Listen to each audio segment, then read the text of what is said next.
Hello. तो नमस्कार बच्चों, एग्जाम बाबा यूट्यूब चैनल में आप सभी का एक बार फिर से स्वागत है। तो आज की जो क्लास है वो जो आपका इस सैटरडे टेस्ट हुआ था 105 ऑफलाइन टेस्ट हुआ था। बोरिंग रोड और नया टोला दोनों ही सेंटर पर ये टेस्ट हुआ था। उसके मैथ्स के पार्ट का सॉल्यूशन है, ठीक है। बाकी पार्ट के आंसर की आपको आपके टीचर्स अवेलेबल करा देते होंगे, जो भी उस सब्जेक्ट के टीचर्स हैं। बाकी मैथ के लिए आपको सॉल्यूशन मिल जाएगा यहाँ पर, ठीक है। चलिए तो फिर आज की क्लास शुरू करते हैं। पहले क्वेश्चन से लेते हैं। देखिए भाई, पहला क्वेश्चन क्या था, 51 नंबर जो था। पहला क्वेश्चन क्या कहता था, इफ sec 4 थीटा माइनस 10 की power 4 theta equals to 2/3 then find the value of 2 sec square theta minus 1। ये वैल्यू आपसे फाइंड आउट करनी थी, 2 sec स्क्वायर थीटा माइनस 1। देखिए बच्चे, कल जो मैंने 2 या 3 अभी तक 3 क्लासेस ट्रिग्नोमेट्री की डाली हैं, ठीक है। उसमें बच्चे मैंने एक फॉर्मूला बताया था आपको, 1 plus ten square theta equals to होता है सेक स्क्वायर थीटा के, ठीक है। ये वाला फॉर्मूला बताया था और इस फॉर्मूले का प्रूफ भी बताया था, और आपको बताया भी था कि किस तरीके से ये फॉर्मूला आप यूज कर सकते हैं डिफरेंट डिफरेंट टाइप से। बिल्कुल सेम उसी फॉर्मूले का यूज करेंगे और हम क्वेश्चन सोल्व करेंगे। देखिए कैसे। हमें बच्चे सेक स्क्वायर थीटा में जाना है, ठीक है। हमें जाना है बच्चे सेक स्क्वायर थीटा में। चलिए तो तोड़ लेते हैं इसको अगर मैं सेक स्क्वायर थीटा का होल स्क्वायर बोल दूं माइनस 10 स्क्वायर थीटा का होल स्क्वायर बोल दूं, तो ये मेरा सेक की 4 थीटा बन जाएगा और 10 की 4 थीटा बन जाएगा, ठीक है। अब देखिए बच्चे, ये मेरा हुआ ए स्क्वायर माइनस ये हुआ मेरा बी स्क्वायर। तो ए स्क्वायर माइनस बी स्क्वायर क्या होता है, ए प्लस बी और ए माइनस बी। तो मैं कर सकता हूं sec square theta minus 10 square theta, और ये कर सकता हूं मैं sec square theta plus 10 square theta. अब देखिए बच्चे, सेक स्क्वायर थीटा अगर मैं इस 10 को इधर लेके जाऊं, तो मेरा sec square theta minus 10 square theta equals to 1। तो ये वैल्यू आपकी आ गई 1, ठीक है। यहां पर देखिए, यहां पर अंदर क्या बचा, ये बचा आपका sec square theta plus 10 square theta equals to में क्या चल रहा है आपका, वही 2/3। यहां भी 2/3, ठीक है बच्चे। अब देखिए आपके पास ये सेक स्क्वायर तो आ गया, अब यहां पर आपको 2 लाना है और 1 लाना है, माइनस में 1 लाना है। ऐसा क्या करें कि आपका जो है 1 आ जाए और माइनस आ जाए, -1 आ जाए और यहां पर सेक की जगह 2 आ जाए। तो देखिए बच्चे, ये आपको 10 स्क्वायर थीटा दिख रहा होगा, 10 स्क्वायर थीटा। अगर बच्चे मैं इसको ऐसे लिखूं, इस वाले फॉर्मूले को, 10 स्क्वायर थीटा बराबर सेक स्क्वायर थीटा -1, ठीक है। चलिए रख देते हैं भाई, sec square theta plus 10 square theta की जगह मैंने रख दिया सेक स्क्वायर थीटा -1 बराबर 2/3। अब देखिए ये क्या हुआ मेरा, 2 सेक स्क्वायर थीटा -1 बराबर 2/3। यही तो आपसे क्वेश्चन से पूछा था। अब बच्चे ये वाली आपकी एक आइडेंटिटी भी बन गई है, क्या, कि यदि सेक की 4 थीटा माइनस 10 की 4 थीटा हो तो वो किसके बराबर होता है, 2 सेक स्क्वायर थीटा -1 के बराबर। चलिए दूसरे क्वेश्चन की तरफ बढ़ते हैं। ये हुआ आपका प्रूफ, 2/3 आया इसका आंसर, 2/3, ठीक है। ए और सी दोनों ही ऑप्शन में था, देख लीजिएगा आपके पेपर में जो भी ऑप्शन आया हो कर लिए। दूसरा क्वेश्चन आया बच्चे, इफ थीटा बराबर 120 degree then what is the value of 4 cos square theta plus 8 cos theta. अभी बच्चे, अभी ट्रिग्नोमेट्री की मैंने केवल 3 ही क्लास ली है, ठीक है। तो ये वाला कंसेप्ट मैं आपको बहुत अच्छे से समझाऊंगा। क्वाड्रेंट वाला कब माइनस आता है प्लस आता है, अभी सिंपल ऐसे देख लीजिए। देखिए बच्चे, अगर मैं कोस थीटा मानूं तो मेरा क्या आ जाएगा, कोस 120 डिग्री। इसको मैं क्या लिख सकता हूं, कोस 90 डिग्री प्लस 30 डिग्री। कोस 90 प्लस थीटा, कोस 90 प्लस थीटा आपका क्या होता है? माइनस का साइन थीटा, यानी कि साइन 30 डिग्री। क्यों होता है ये हम आने वाले एक दो क्लास में देखेंगे, क्वाड्रेंट बहुत अच्छे से पढ़ेंगे। ये माइनस साइन 30 होता है, ठीक है। रख दीजिए भाई, रख दीजिए 4 cos square theta, cos square theta यानी कि माइनस का sine 30 whole square plus 8 cos theta की जगह आप क्या रख देंगे? माइनस का साइन 30। ठीक है, साइन 30 की वैल्यू क्या होती है? 1/2। तो ये क्या आ जाएगा? 1/2 का square 1/4 mine plus 8 multiply 1/2 minus का 4। तो ये क्या आ गया आपका? यहां से 1 हटा 1 माइनस 4। ठीक है, 1 माइनस 4 मतलब माइनस का 3। ऑप्शन ए आपका करेक्ट आंसर था। ये चीज क्यों आई बच्चे? ये चीज हम बहुत अच्छे से पढ़ेंगे, अभी मैं समझाने लग जाऊंगा तो काफी टाइम लग जाएगा। चलिए तीसरा क्वेश्चन है, what is the total area of trapezium which are inscribed in a semi circle having diameter 4 centimetre. चलिए, एक सेमी सर्कल है, बना लिया भाई, ठीक है। उसके अंदर एक ट्रेपीजियम है,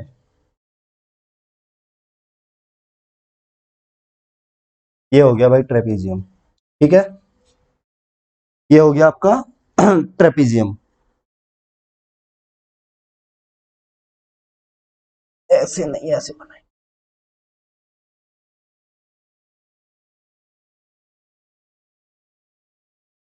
ये हो गया बच्चे आपका ट्रेपीजियम। तो देखिए बच्चे, जब भी आपका इस तरीके से क्वेश्चन आए, ये क्वेश्चन आपका दो तरीके से आता है। एक आता है कि find the area of trapezium that can be inscribed, find the largest, find the area of largest trapezium that can be inscribed in a semi circle. मतलब उस ट्रेपीजियम का एरिया, उस सबसे बड़े ट्रेपीजियम का एरिया बताइए जो एक सेमी सर्कल में आ सकता है। एक क्वेश्चन ये इस तरीके से आता है, एक इस तरीके से आता है, तो दोनों का ही जो आंसर है, देखिए जब भी इस तरीके से ट्रेपीजियम आता है तो ये ट्रेपीजियम जो है वो आपका 3 इक्विलेटरल ट्राइंगल में डिवाइड हो जाता है। ये आपका 3 इक्विलेटरल ट्राइंगल में डिवाइड हो जाता है। क्यों हो जाता है? ज्योमेट्री में आपने पढ़ा होगा, नहीं पढ़ा है तो जब ज्योमेट्री क्लास होगी तब पढ़ेंगे, ठीक है। अभी के लिए इतना ध्यान रखिए, या फिर मैं इसके लिए एक अलग से वीडियो बना के डाल दूंगा, 4-5 मिनट की एक वीडियो बनेगी समझने के लिए, ठीक है, वो मैं बना दूंगा। तो अभी के लिए इतना समझिए कि जब भी एक सेमी सर्कल में सबसे बड़े से बड़ा ट्रेपीजियम बने तो उसका एरिया क्या होता है? 3 इंटू √3/4 साइड का स्क्वायर। और ये जो साइड होती है, यहां पर साइड जो होती है वो होती है बच्चे रेडियस, वो इस सेमी सर्कल की रेडियस के बराबर साइड होती है, ठीक है। चलिए तो कर देते हैं, 3 इंटू √3/4 साइड क्या है? अगर बच्चे डायमीटर 4 है तो रेडियस क्या हुई? 2 इंटू 2, इससे एक हटा 3√3। आपका ऑप्शन डी जो है, ठीक है। अगर आप वैसे भी समझना चाहते हैं, देखिए ये दोनों तो वैसे ही बराबर हो गए, ठीक है। अगर आप एक जनरली बात समझना चाहते हैं तो देखिए ये दोनों तो बराबर ही हो गए, क्योंकि ये भी रेडियस है, ये भी रेडियस है। अब इस पॉइंट से ये भी रेडियस होगी, ये भी रेडियस होगी, ठीक है। दो साइडें बराबर हो गई हैं, दो साइडें बराबर हो गई हैं। ये रेडियस, ये रेडियस, ये रेडियस, ये रेडियस। अब ये और ये आर के बराबर क्यों होती है? बस वहां पर यही प्रूफ करना होता है, बस वहां पर यही प्रूफ करना होता है, तो वो चीज हम देख लेंगे भाई। चलिए नेक्स्ट क्वेश्चन में क्या कह रहा है? The minute hand of a watch is 6 centimetre long, what is the parameter swept by minute hand in 30 minute. देखिए मान लीजिए एक घड़ी है, ठीक है, एक घड़ी है। अभी मिनट हैंड जो है वो आपकी यहां पर है, अभी मिनट हैंड आपकी यहां पर है। अब बच्चे जब ये जैसे जैसे घूमेगी और ये 30 मिनट का ट्रेवल करेगी, ये कहां पर आ जाएगी? यहां पर आ जाएगी, घूमकर यहां पर आ जाएगी, ठीक है। अब देखिए बच्चे, इसने यहां से घूमना शुरू किया, और ये यहां पर आई। तो इसने क्या बनाया, इस घड़ी ने बच्चे क्या बनाया, इस घड़ी ने बनाया एक सेमी सर्कल। तो हमेशा जब भी एक घड़ी 30 मिनट के लिए घूमती है, उसकी सुइयां 30 मिनट के लिए घूमती है, तो वो वहां पर एक सेमी सर्कल बनाती हैं। तो कर दीजिए, पैरामीटर आपसे पूछा है, पैरामीटर ऑफ सेमी सर्कल क्या होता है, पाई आर। क्योंकि 2 पाई आर होता है एक सर्कल का पैरामीटर, और सेमी सर्कल है तो केवल पाई आर। पाई की वैल्यू आपको गिवन है 3.14, ठीक है। रेडियस गिवन है आपको कितना, 6 सेंटीमीटर। कर दीजिए, 6 चौका 24, मतलब पीछे 24 आएगा, ये कंफर्म है। इसे काट दीजिए, इसे काट दीजिए, क्योंकि आंसर किस में आएगा, पॉइंट में आएगा। हालांकि सीधा सीधा मल्टीप्लिकेशन कर रहे हैं, पर बाकी फिर भी मैं क्लास में बताता हूं कि अगर बड़ी कैलकुलेशन आए, मान लीजिए तो छोटी है, इसे तो आप ऐसे भी कर सकते हैं, 6 या 18, मतलब 18 पॉइंट समथिंग ही आएगा, सी वाला ही आंसर आएगा। 6 या 18 करेंगे तो 18 वाला ही ऑप्शन आएगा।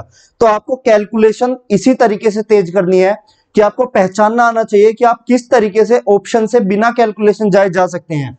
आपको पता था कि 6 या 18 ही आएगा, 6 3 जा 18 आएगा, तो 6 ये नहीं हो सकता, ये भी नहीं हो सकता, ये भी नहीं हो सकता, तो ऑप्शन सी होगा। इस तरीके से आप कर सकते हैं 18.84। हालांकि इसकी तो आप मल्टीप्लीकेशन वैसे भी कर सकते हैं। चलिए नेक्स्ट क्वेश्चन पर पढ़ते हैं।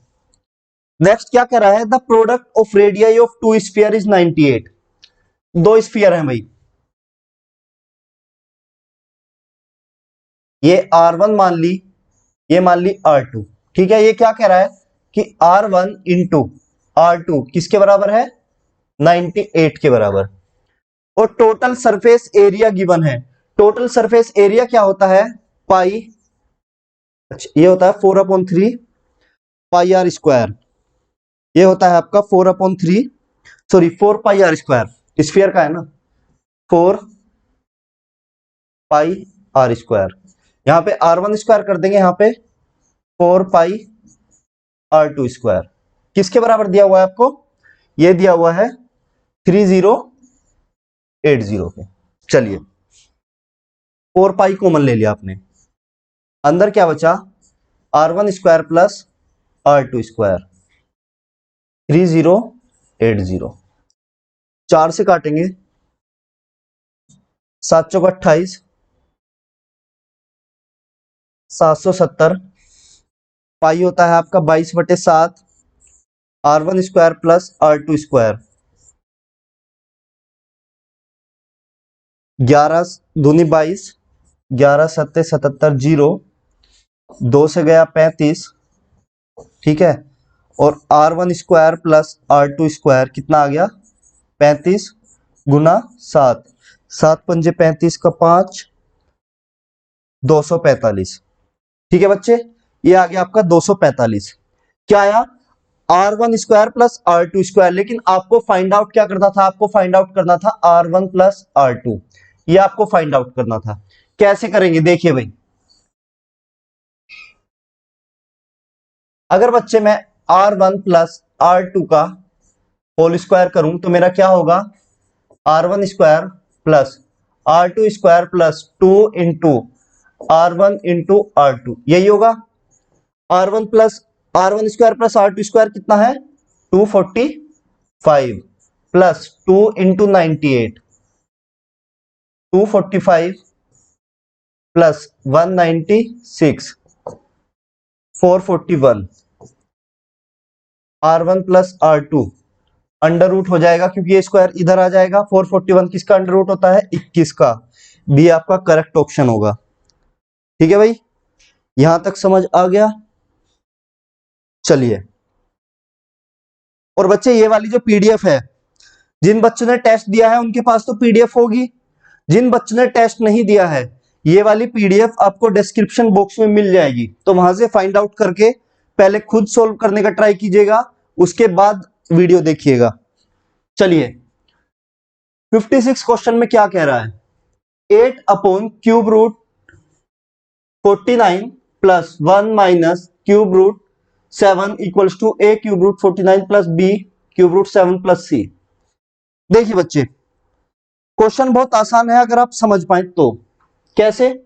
देखिए 49 √7 √7 49 1 8, कुछ आसपास के नंबर आपको दिख रहे हैं, कुछ आसपास के नंबर आपको यहां पर दिख रहे हैं, ठीक है। तो देखिए अगर बच्चे मैं इस 8 को, ऊपर वाले 8 को मैं ऐसे लिख दूं 7 + 1 अपॉन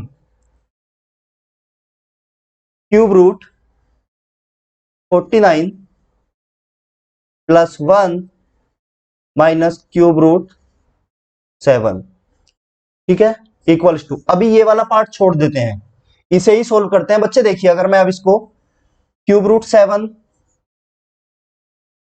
की होल क्यूब कर दूं, मान लीजिए मैं अगर 2 को ऐसे लिखूं 2 क्यूब रूट और इसका क्यूब, तो क्या होगा, क्यूब से क्यूब कट जाएगा तो 2 = 2 बचेगा। ऐसे ही मैंने 7 को लिख दिया क्यूब रूट 7 की होल क्यूब प्लस 1, उसकी भी क्यूब रूट कर दी और इसका भी क्यूब रूट कर दिया, अपॉन में cube root 49 + 1 minus 3 cube root 7। ठीक है बच्चे, यहां तक किसी को भाई कोई दिक्कत नहीं आनी चाहिए। चलिए देखिए अब ये क्या बना आपका, ये बना a की क्यूब प्लस b की क्यूब। a की क्यूब प्लस b की क्यूब आपका क्या होता है, a की क्यूब प्लस b की क्यूब आपका होता है a + b, यानी कि क्यूब रूट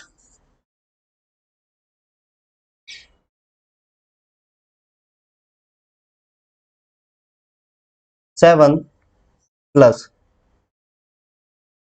क्यूब रूट 1, और अंदर होता है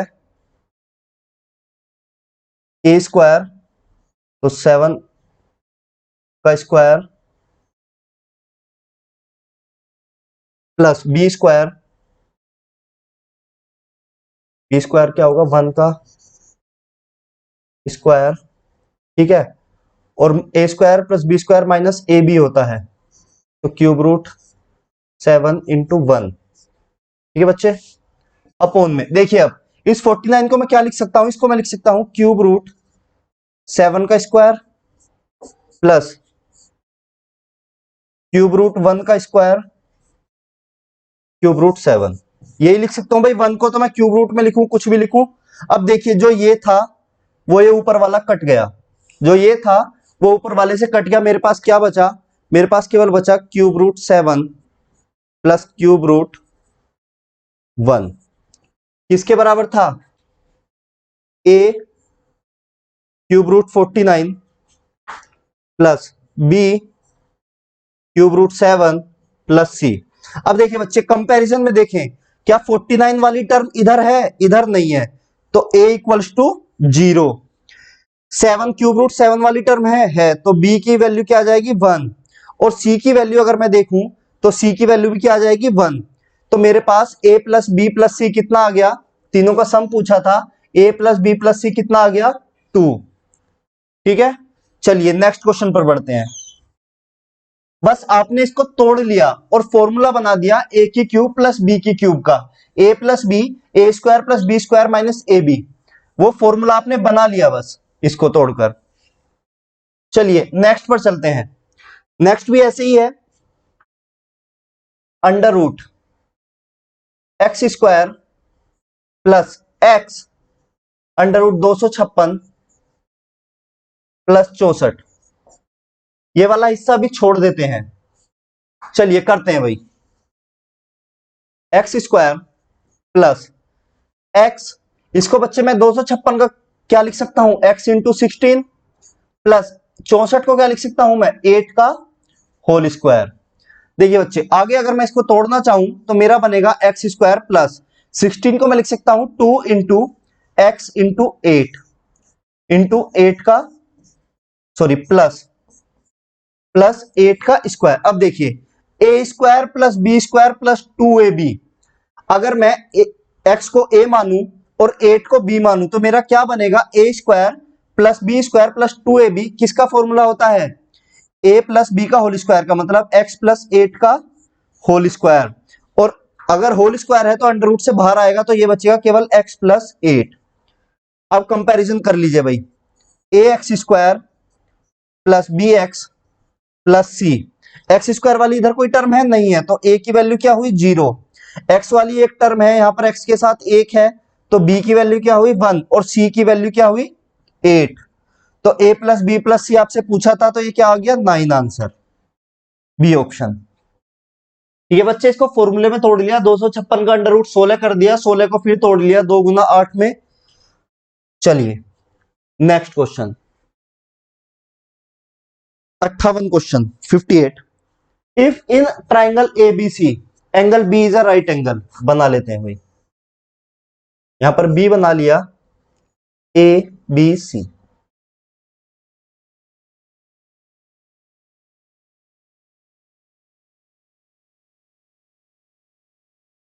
D is the midpoint of A C, यहां पर बना दिया बच्चे D. Find the length of B D, ये लेंथ आपको फाइंड आउट करनी है बी डी वाली। ए सी 15 है, यहां से लेकर यहां तक 15 है भाई टोटल। चलिए बच्चे इस क्वेश्चन को कैसे करते हैं, और बच्चे इस क्वेश्चन के बाद आप एक रिजल्ट देख कर जाएंगे, इस क्वेश्चन के बाद आप एक रिजल्ट देख कर जाएंगे यहां से। चलिए भाई, अगर मैं कंस्ट्रक्ट कर लूं कि एक मैंने लाइन जो है ईडी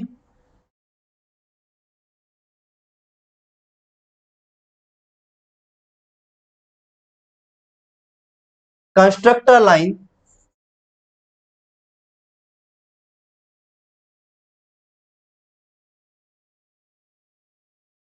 ईडी किसके पैरेलल, बीसी के, सच दैट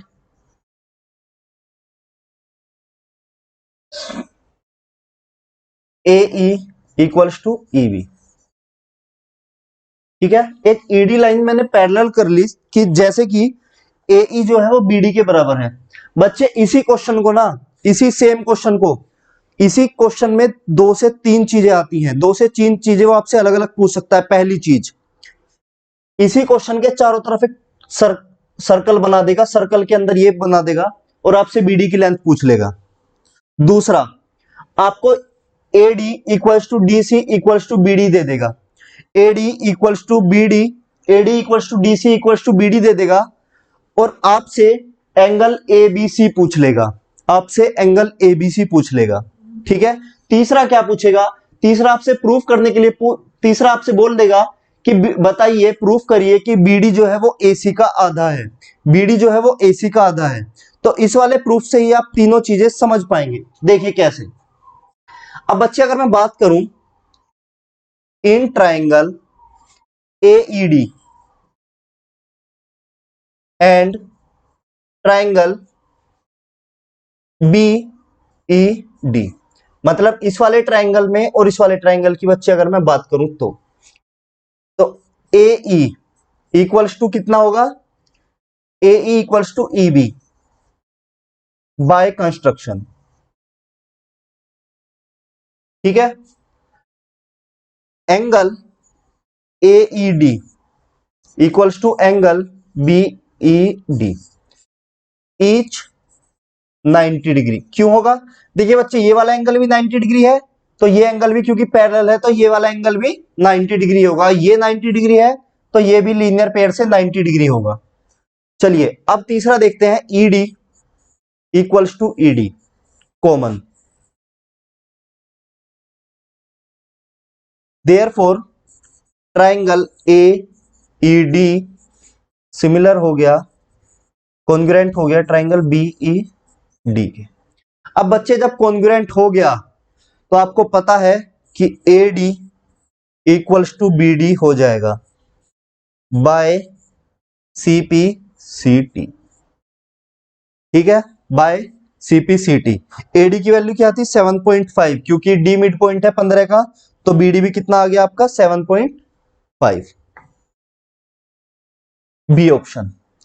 अब बच्चे देखिए, ध्यान से देखिएगा, मान लीजिए अगर आपसे बोल दिया जाए, मान लीजिए अगर इसी क्वेश्चन में आपसे बोल दिया जाए कि AC जो है, AC जो है वो किसी ट्राइंगल की जो साइड AC है, एक ट्राइंगल है जिसकी साइड AC है, वो एक सर्कल के लिए एज अ डायमीटर का काम करती है।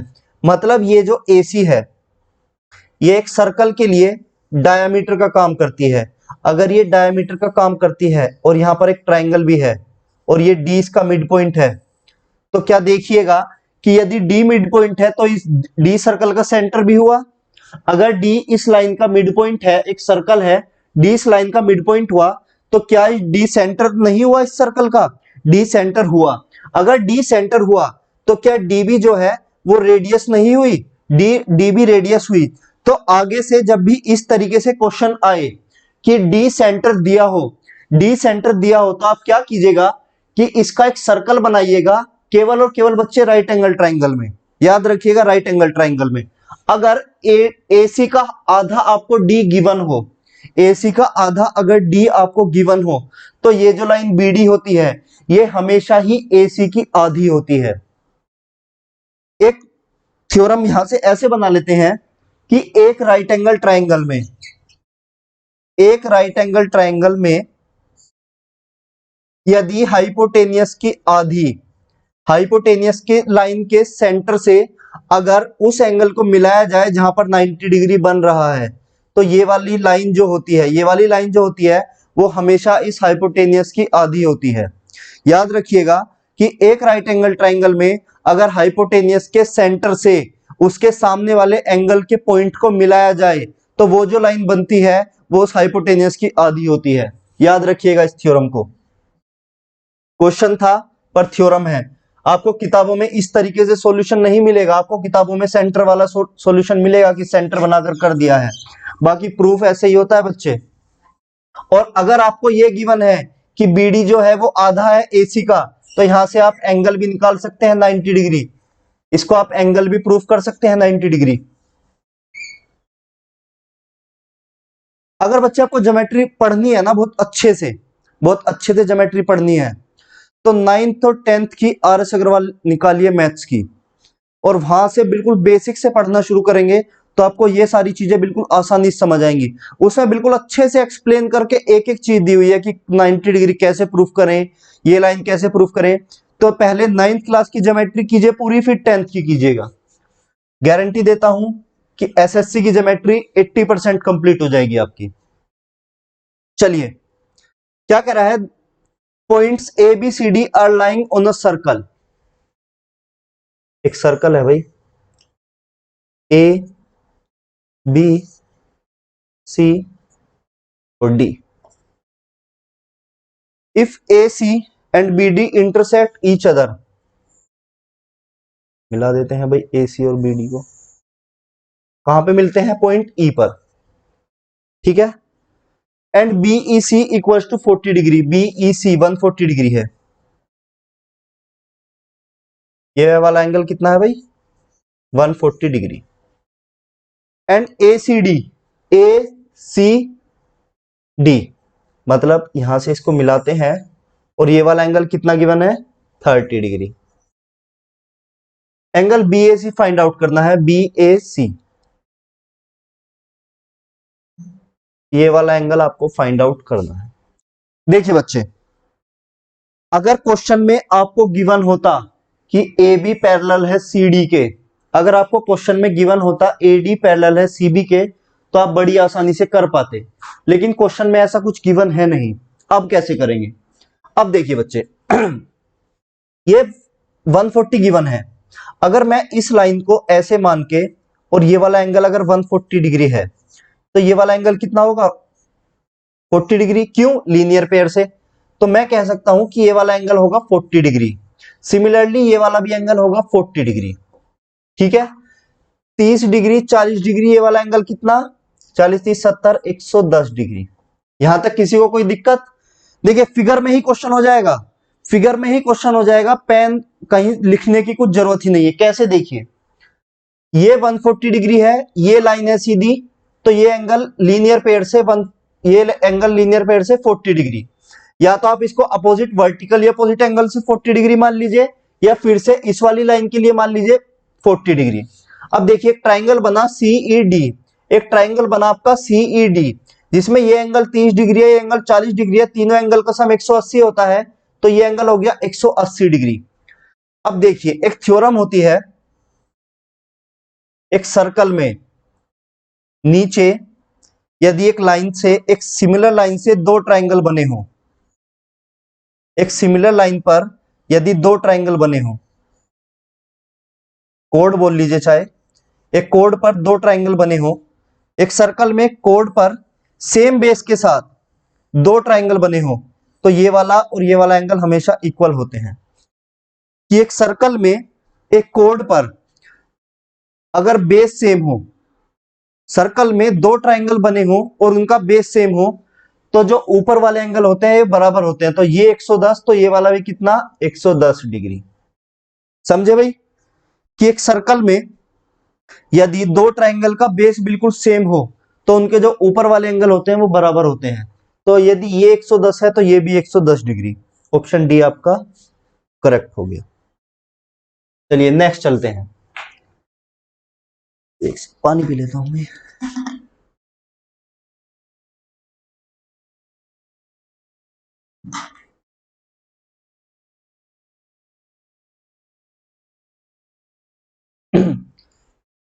चलिए क्या कह रहा है, ये बोल रहा है कि यदि angle a minus angle B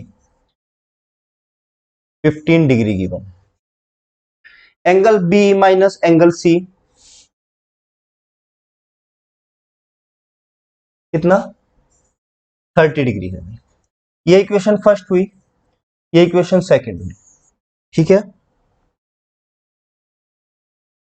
subtract equation first from second, मतलब दूसरी में से पहली को घटा दीजिए भाई।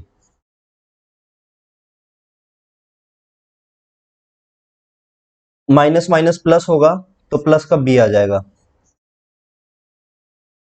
30 माइनस 15। ठीक है भाई, क्या हुआ, ये हुआ आपका 2 एंगल बी माइनस ए माइनस एंगल सी बराबर कितना, 15 डिग्री। इसे मैं ऐसे भी लिख सकता हूं, minus angle a plus 2 angle b minus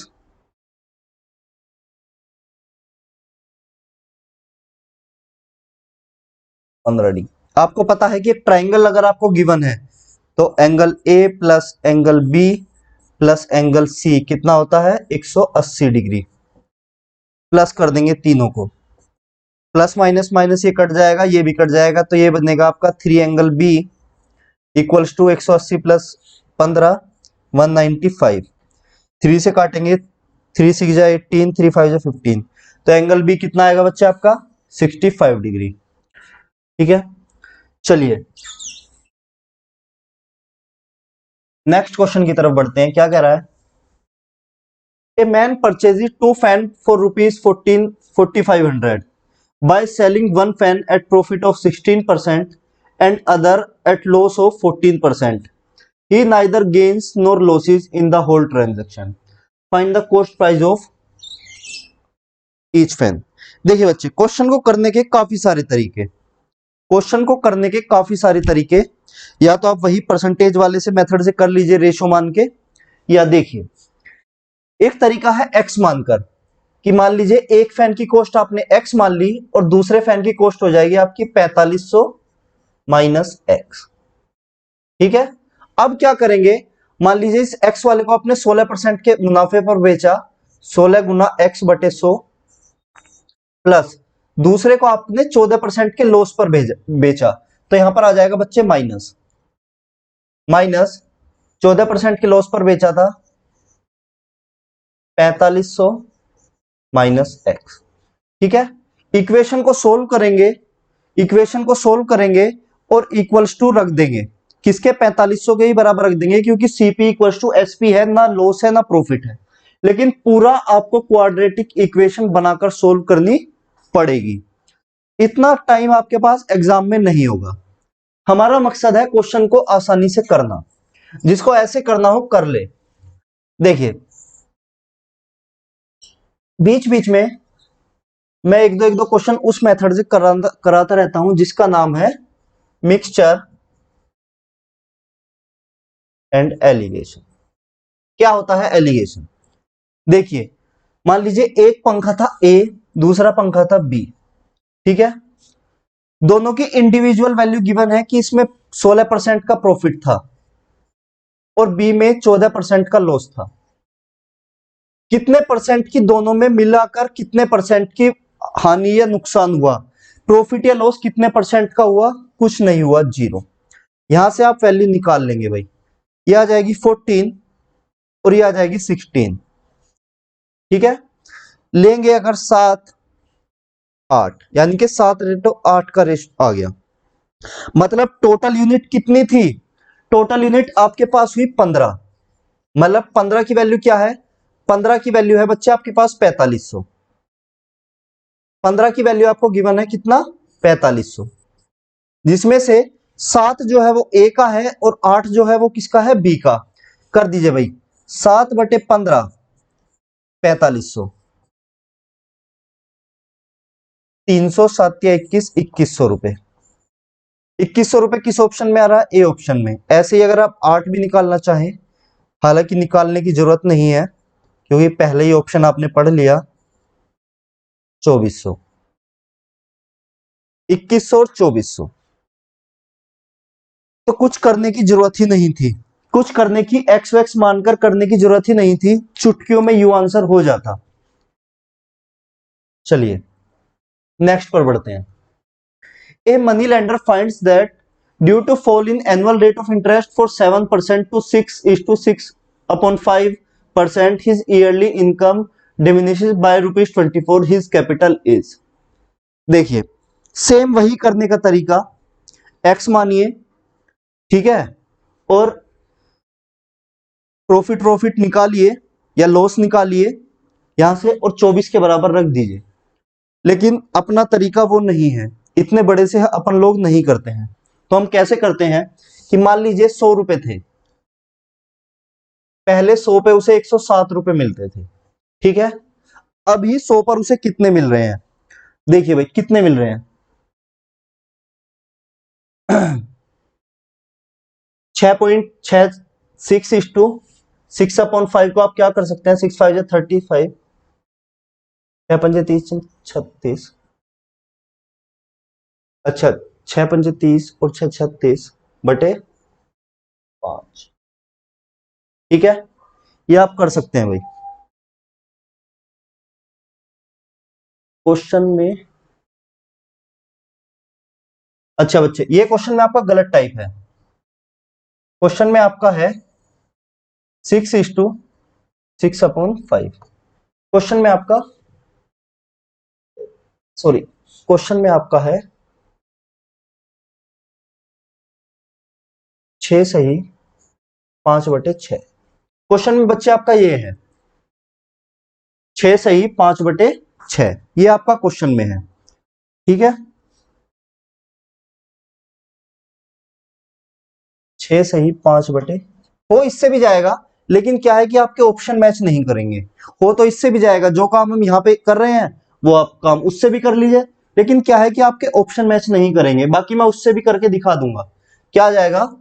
यह आ जाएगा आपका 6 चंग 36 5 41/6, ठीक है। मतलब के 41/6 का क्या मतलब है कि 100 से कितना जा रहा है? 100 प्लस 41/6, मतलब 641/6 जा रहा है 100 से। तो ये 6 इधर आ जाएगा, मतलब कितना जा रहा है? 600 से 641, ठीक है। पहले में क्या जा रहा था? पहले में जा रहा था 100 से 107। अब बच्चे ये चीज तो चेंज हुई नहीं, क्योंकि प्रिंसिपल तो उतना ही था। अमाउंट तो अमाउंट, प्रिंसिपल अमाउंट थोड़ी ना चेंज हुआ था। चेंज क्या हुआ था? जो उसको ब्याज पे धनराशि आ रही थी वो चेंज हुई थी। मतलब ये चीज चेंज हुई थी, ये चीज चेंज नहीं हुई थी। तो यहां पर आप 100 पर कैलकुलेट कर रहे हैं, यहां पर 600 पर, इसको भी 600 कर लेते हैं, गुना 6 कर लेते हैं। तो ये आ जाएगा आपका 600 7 42 2 4 6 एकम 6 642। अब देखिए कितने का प्रॉफिट हो रहा है? सॉरी कितने का लॉस हो रहा है, एक का हो रहा है लॉस, लेकिन वो कह रहा है एक का नहीं है, वो कह रहा है 24 का है भाई, 24 का है, तो 24 गुना हो गया। अगर ये 24 गुना है तो ये भी तो 24 गुना ही होगा। 24 छिक्का 144, 20, 14400। क्वेश्चन में सही कर लीजिएगा, 6:5/6 है। बाकी अगर आप उससे करना चाहते हैं, बाकी अगर आप उससे ही करना चाहते हैं जो क्वेश्चन में था, 6 सही 6/5 से अगर आप करना चाहते हैं, 5 छंग 30 है 36/5, ठीक है। तो ये आपका क्या हो जाएगा, 100 से कितना हो रहा था, 107, ठीक है भाई, 100 से 107 हो रहा था। और यहां पर होगा 100 से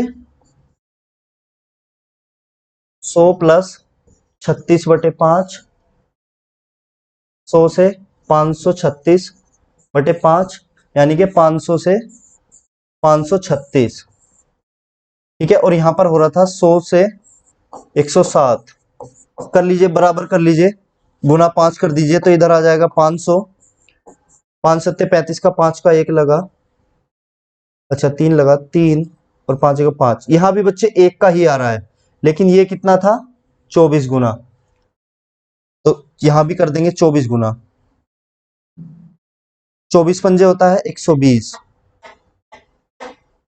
12,000, ठीक है। यहाँ पे इसी के हिसाब से आएगा बच्चे 12,000 आंसर, इसके हिसाब से आंसर आएगा 12,000। कर लीजिएगा आप, ऑप्शन में 12,000 नहीं होगा तो आप कर लीजिएगा भाई, ठीक है। चलिए, ये था, मैंने दोनों से करके दिखा दिया है, जो आपके क्वेश्चन में भी था लेकिन वो ऑप्शन में नहीं था, तो मैंने वो भी करके दिखा दिया है और ये वाला भी करके दिखा दिया है।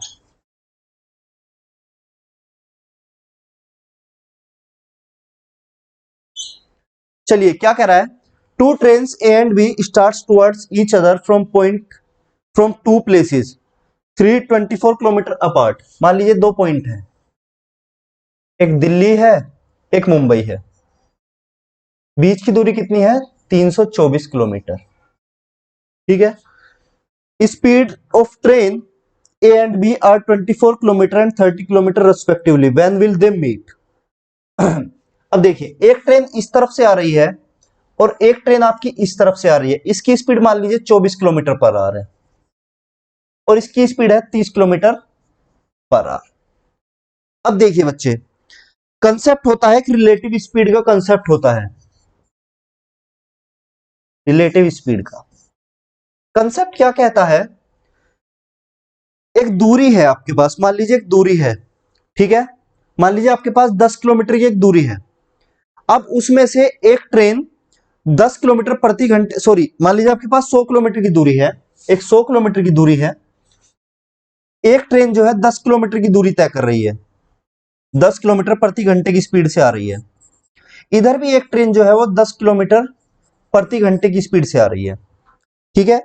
तो कहीं ना कहीं तो भाई ये दोनों मिलेंगी, तो देखिए एक घंटे में ये कितना दूरी तय करेगी, 10 किलोमीटर, और एक घंटे में ये कितना दूरी तय करेंगी, 10 किलोमीटर। तो अगर बात की जाए कि दोनों ही ट्रेनों ने एक घंटे में कितना दूरी तय किया, 20 किलोमीटर ही तो किया भाई, 10 किलोमीटर इसने कर लिया, 10 किलोमीटर इसने किया, तो टोटल दूरी तय कितनी हो गई। ऐसे समझिए कि मान लीजिए मुझे किसी को कुछ चीज पकड़ानी है, ठीक है, मान लीजिए मुझे आपको ही कोई चीज पकड़ानी है और मैं आपसे फोन पे कहता हूं कि अच्छा चलिए तू अपने घर से निकल, मैं अपने घर से निकलता हूं, तो क्या दोनों को पूरा डिस्टेंस कवर करना पड़ेगा जितना मेरे घर से आपके घर की दूरी है, नहीं। हम क्या करेंगे कि मैं अपनी चाल से चलूंगा और आप अपनी चाल से चलेंगे, मान लीजिए आपकी और मेरी चाल बराबर है, तो क्या होगा कि हम उतने आधे समय में ही मिल जाएंगे, हम आधे समय में ही मिल जाएंगे। अगर केवल आप नहीं चलेंगे, केवल और केवल मैं चलूंगा, तो क्या होगा कि मैं अपनी चाल से चलूंगा, मुझे जितना समय पहला लग रहा था उससे अब मुझे दुगना लगेगा, क्योंकि पहले वाले सिनेरियो में, पहले वाले केस में आधा दूरी आपने तय कर ली थी। तो सिमिलरली यहां पर क्या होगा कि हम इन दोनों की स्पीड क्या होगी, हम इन दोनों की स्पीड को ऐड कर देंगे, तो टोटल स्पीड क्या हो जाएगी, टोटल स्पीड क्या हो जाएगी, 54 किलोमीटर प्रति आवर।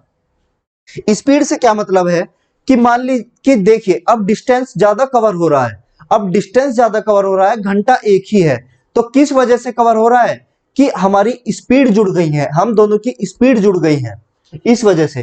तो टोटल स्पीड हो जाएगी, टाइम पूछा है, टाइम होता है डिस्टेंस अपॉन स्पीड। डिस्टेंस कितना है 324 और स्पीड कितना है 54। काट दीजिए, किससे कट जाएगा, 2 से काट के देखिए पहले, 2 दूनी 4, 2 सत्ते 14, 16, 3 निम्न 27, 3 पंजे 15, 3 चौक 12, ठीक है, 3 तिया 9, 9 एकम 9, 6, 6 आवर, 6 घंटे बाद दोनों मिल जाएंगी भाई। चलिए नेक्स्ट पर बढ़ते हैं। The average age of mom and his son is 51 year, the ratio of their age is 2:1, what will be the son age? Let their age कितनी, 2x, ये हुई किसकी, मोम की, और x किसकी हुई बच्चे, सन की। देखिए एवरेज दिया हुआ है, यदि a प्लस बी का एवरेज दिया हुआ है, मतलब a प्लस बी बाय 2 गिवन है, चलिए a प्लस बी से नहीं, यानी कि मोम प्लस सन का एवरेज दिया हुआ है कितना, 51, तो मोम प्लस सन की एज कितनी हो जाएगी, 102। मोम की एज क्या है 2x, सन की एज क्या है x, 102, 3x बराबर 102, 3 3 जा 9, 3 4 जा 12, यानी कि सन की एज कितनी आ गई 34। अगर सन की एज 34 है तो 2x कितनी आ जाएगी 68। आपसे क्या पूछा था, पुत्र की आयु पूछी थी, बट सन के 34 ऑप्शन होगा, क्लिक कर दीजिएगा भाई। 65 क्वेश्चन क्या कहता है,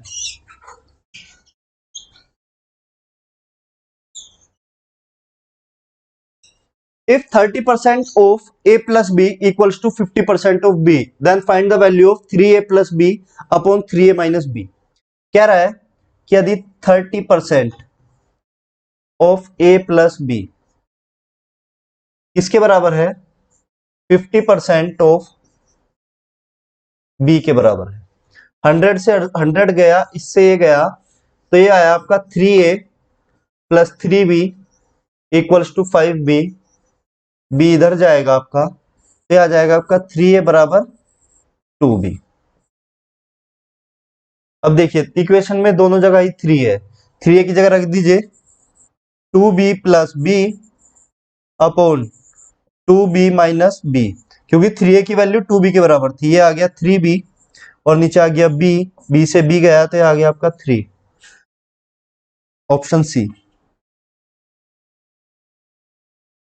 66 कह रहा है a certain number of person can complete a piece of work in 16 days.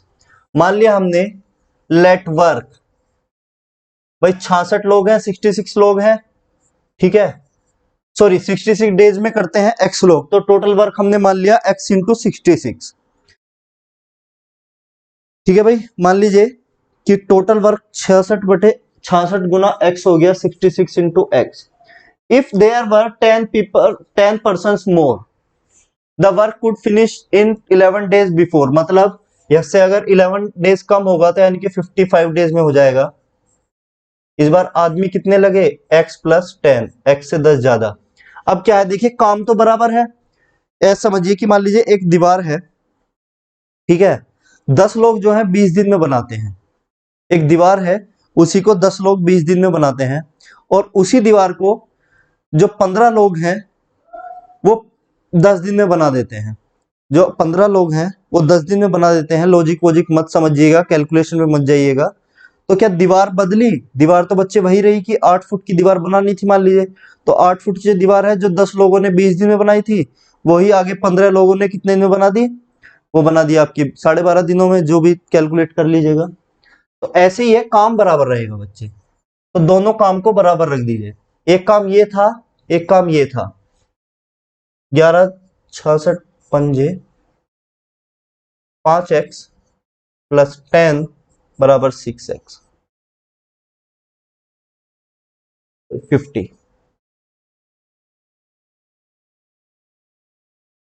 x कितना आ गया बच्चे यहां से 50, ए ऑप्शन।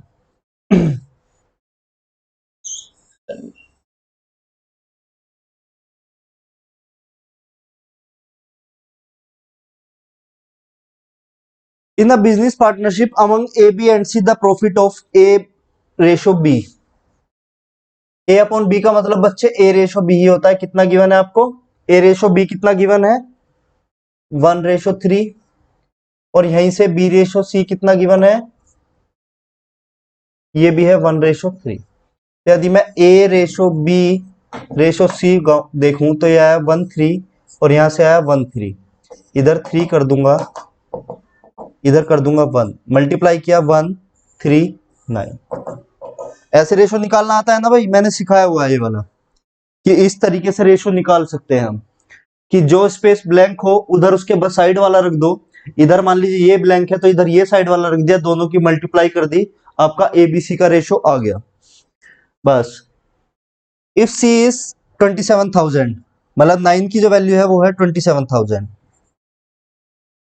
कितने से कट जाएगा? 9 3 जा 3000 से। तो आपसे पूछा क्या है? ए और बी के शेयर का डिफरेंस पूछा है आपसे। Then find the difference of A और बी शेयर। ये आ जाएगा 3000 और ये आ जाएगा आपका 9000। ठीक है, तो ए और बी का डिफरेंस कितना आ गया? 6000। ठीक है बच्चे, 6000 आ गया।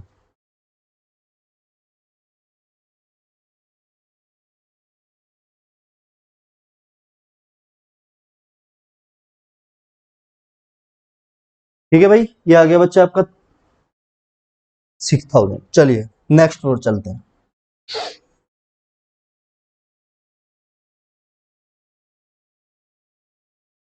चलिए पहले ये वाला कर लेते हैं, इसे देखते हैं। लास्ट क्वेश्चन कौन सा था?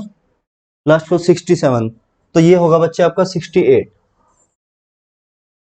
क्या कह रहा है? The selling price of 10 oranges is equal to the cost price of 15 oranges. मतलब जो 15 सीपी है ऑरेंजेस का, वो किसके बराबर है? 10 एसपी के। तो सीपी अपॉन एसपी कितना आया? 3, 2/3। ठीक है, 2/3 आया। अब देख कितने का डिफरेंस आ रहा है? 1 का डिफरेंस। मतलब ये हुआ बच्चे आपका प्रॉफिट। अब प्रॉफिट हमेशा किस पर होता है? प्रॉफिट होता है हमेशा कॉस्ट प्राइस पर। तो 1/2 किसके बराबर होता है? 50% के। बस इतने इतने से क्वेश्चन आते हैं बच्चे आपके एसएससी में। अगर आपको कंसेप्ट है ना, आपको कंसेप्ट आता है ना, तो आप क्वेश्चन यूं कर जाएंगे। ठीक है, बस इतना सा ही करना था। आ जाते हैं बच्चे 69 पर।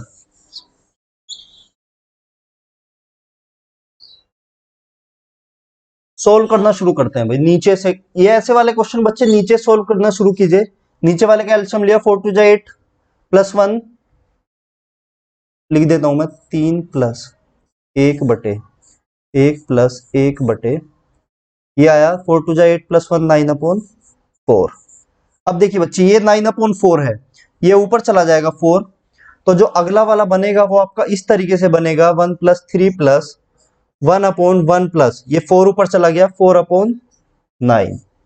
फिर से एल्शियम लीजिएगा तो नीचे वाले क्या बनेगा? 9, 9 + 4 1, ये प्लस में यहां पर 3 है और अपॉन में 1। तो ये आपका बना 1/3 प्लस 1/13/9। सिमिलरली फिर से 9 ऊपर चला जाएगा। ठीक है, तो आप अब इसको ऐसे सोल्व कर सकते हैं, 1/3 प्लस 9/13। एल्शियम ले लीजिए, 13 3 जा 39 प्लस 9/13 अपॉन में 1, ये ऊपर चला जाएगा। तो ये आपका बना 13/39 प्लस 9 48, 13/48। ऑप्शन में कहीं होगा 13/48, करेक्ट आंसर होगा। चलिए,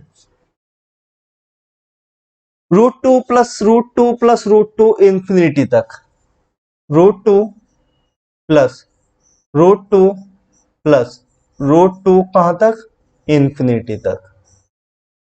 एक्स के बराबर मान लिया भाई, एक्स स्क्वायर किया तो ये वाला 2 बाहर आ गया, तो ये बना 2 प्लस √2 प्लस √2 प्लस √2 इंफिनिटी तक। इसकी वैल्यू क्या थी? X, x square plus 2 plus x square equals to 2 plus x. ये हुआ आपका x square minus x minus 2 equals to 0। ये बन गई बच्चे आपकी एक quadratic equation. Quadratic equation solve कर लीजिए। X square minus 2x plus x कर सकता हूं वही में से, माइनस ही आएगा, माइनस का 2 बराबर 0। एक्स स्क्वायर माइनस 2x एक ब्रैकेट में लिया, प्लस का x माइनस 2 एक ब्रैकेट में लिया। यहां से लिया मैंने x कॉमन, ये बचा मेरा x माइनस 2, और यहां से लिया मैंने एक कॉमन, यहां बचा मेरा x माइनस 2। तो एक बना मेरा x प्लस 1 और एक बना मेरा x माइनस 2। x बराबर माइनस 1 हो नहीं सकता, क्योंकि हमेशा एक पॉजिटिव साइन का आंसर पॉजिटिव ही आएगा। क्योंकि हमेशा पॉजिटिव नंबर को आप जोड़ोगे तो आंसर कभी भी नेगेटिव नहीं आएगा, तो ये तो हो नहीं सकता। तो x इक्वल्स टू 2।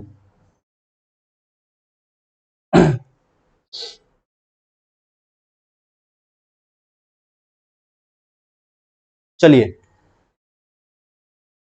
ये रहा आपका क्वेश्चन। 5 क्वेश्चन है। टोटल मंथली एक्सपेंडिचर गिवन है आपको 36,000। Find the total expenditure on raw material. Raw material कहां पर है आपका? 144% है। रॉ मटेरियल आपका है 144%। ठीक है, रॉ मटेरियल हुआ बच्चे आपका 144%। परसेंट में ये क्या सारा, चलिए देख लेते हैं। देखिए बच्चे, टोटल जो होता है आपका, टोटल क्या होता है आपका? टोटल होता है आपका 360। टोटल है आपका 360। चाहे तो आप जोड़ सकते हैं 6 6 12 12 12 16 2 18। टोटल होता है बच्चे आपका कितना? 360 डिग्री। क्वेश्चन में शायद ये मिसिंग है, या शायद डिग्री विग्री में गिवन नहीं है। ठीक है,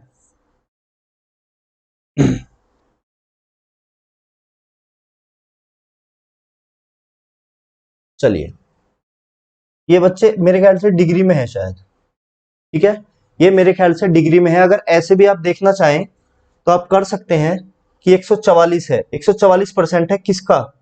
36,000 का। 36,000 का 144%। ये गलत गिवन है बच्चे आपके पास। ये 144 डिग्री होगा। 144 डिग्री होगा ये। ठीक है, क्योंकि 36,000 का 144% तो कहीं ज्यादा हो जाएगा, कहीं ज्यादा हो जाएगा। ठीक है, तो 144 डिग्री होगा ये, सही कर लीजिएगा भाई। 144 डिग्री अपॉन 360 इंटू में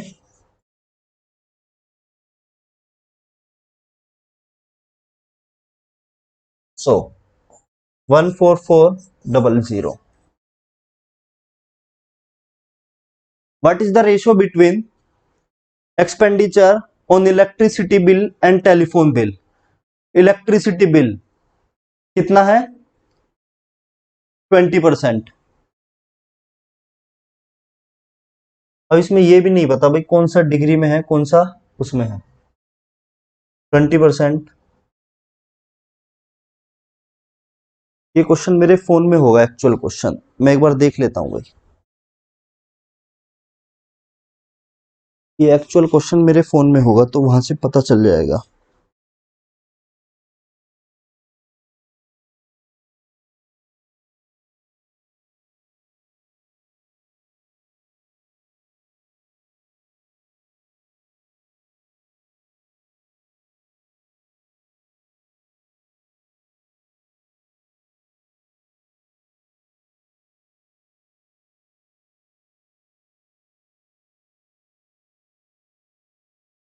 देखिए भाई, ये परसेंटेज है, बाकी सभी डिग्री है।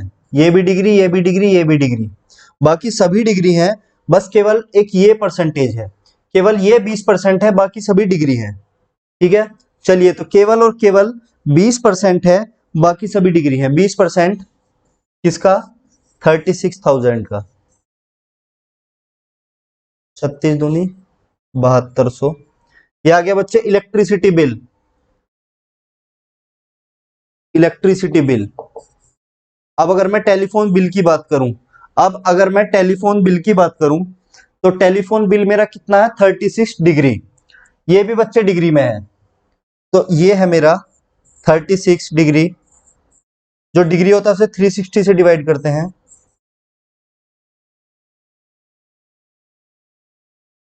3600, तो कितना आया 2:1। बिजली तथा, हाँ 2:1, ऑप्शन बी। चलिए 73 पर चलते हैं। याद रखिएगा बच्चे क्वेश्चन में केवल और केवल ये 20% है, बाकी सभी डिग्री में है, बाकी सभी डिग्री में है। What is the percentage of transportation expenditure to raw material expenditure? What is the percentage of transportation expenditure to raw material expenditure? Transportation expenditure कितना है 72 अपॉन 360।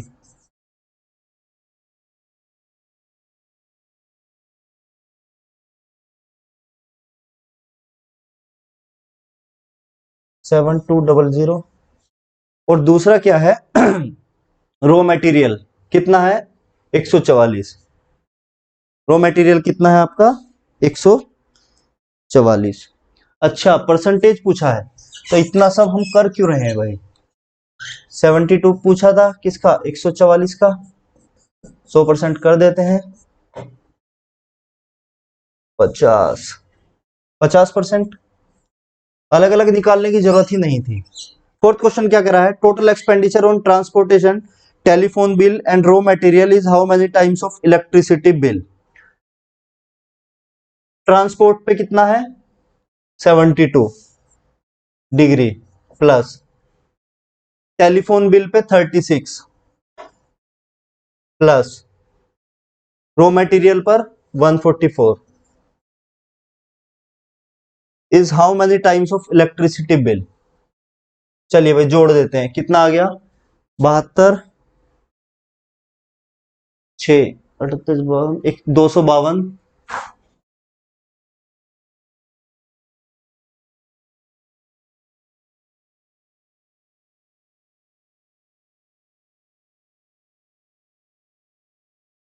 तो ये आ गया 252 200। ठीक है, और इलेक्ट्रिसिटी बिल निकाल देते हैं 20% ऑफ। हालांकि पीछे आपने निकाला हुआ था, मुझे याद नहीं है, तो आप तो जब करेंगे तो यहाँ से कर ही सकते हैं। 7200 इन 2 जीरो से ये गया 72 तिया 7 21 3.5% आ गया बच्चे बी। 75 क्वेश्चन 75 क्वेश्चन में क्या कर रहा है, expenditure on maintenance is what percent of total expenditure? Maintenance पे कितना है 36। टोटल एक्सपेंडिचर कितना था आपको पता है कि बच्चे ये पूरा होता है आपका 360 डिग्री, तो 360 डिग्री कितना परसेंट 10%। चलिए तो भाई ये था आपका टेस्ट 105। आगे वीडियोस आती रहेंगी। अब अगला टेस्ट जब भी होगा उसका सॉल्यूशन भी आपके पास आ जाएगा। चलिए तो वीडियो को शेयर कीजिएगा, और पीडीएफ का जो लिंक है वो आपको नीचे डिस्क्रिप्शन बॉक्स में मिल जाएगा। पीडीएफ में जो जो करेक्शन बताए थे वो आप कर लीजिएगा, ठीक है। बाकी मेहनत करते रहिए, अब आपके मई जून में एग्जाम आने वाले हैं, एग्जाम शुरू हो जाएंगे, तो मेहनत करते रहिए। बाकी मिलते हैं अगली वीडियो में, तो वीडियो को लाइक कीजिएगा, शेयर कीजिएगा और चैनल को सब्सक्राइब कीजिएगा। चलिए थैंक यू।